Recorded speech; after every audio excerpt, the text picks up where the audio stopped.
दमदार एसयूवी बनाने वाली जापान की कंपनी मित्सुबिशी मोटर कॉर्पोरेशन ने लगातार दूसरे साल अपनी बिक्री में कमजोरी रहने की वजह से नुकसान होने की आशंका जताई है। कोरोना वायरस की वजह से पूरी दुनिया के ऑटो सेक्टर पर बहुत बुरा असर पड़ा है। जापान की छठे नंबर की ऑटो कंपनी को मार्च 2021 में खत्म होने वाले वित्त वर्ष में 1.33 अरब डॉलर का नुकसान हो सकता है। कंपनी वास्तव में अपने स्टाफ को घटाने और प्रोडक्शन कम करने पर विचार कर रही है। इसके साथ ही कंपनी की योजना ये है अगले 2 साल में मुनाफा नहीं कमाने वाले डीलरशिप को बंद कर दिया जाए और कंपनी के खर्च में 20% तक की कटौती कर दी जाए।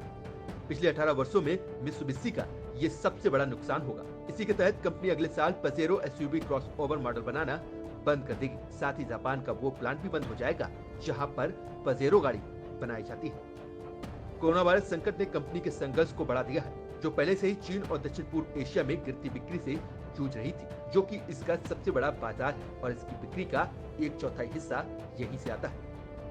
मित्सुबिशी ने 30 जून को खत्म होने वाली पहली तिमाही में 53.3 अरब का कामकाजी घाटा दर्ज किया है। एक साल पहले की तुलना में 1,27,000 यूनिट के साथ कंपनी के वाहनों की बिक्री आधे से भी कम हो गई है और 3 तिमाहियों में ये दूसरा कामकाजी घाटा है।